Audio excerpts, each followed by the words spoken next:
Pessoal, eu pedi para o ChatGPT fazer uma análise da tabela do Paraibano e a última rodada do estadual, né? E ele me deu as seguintes informações: a chance de classificação e o risco de rebaixamento. Então, com chance de classificação para a semifinal, temos o Botafogo junto com o Campinense com 99% de chance.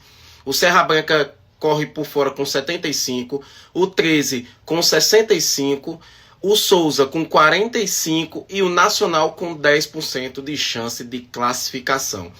Em contrapartida, em risco de rebaixamento, o Confiança tem 85%, o Pombal tem 60%, o Atlético de Cajazeiras tem 10% e o Sport de Patos tem 45% de chance de rebaixamento.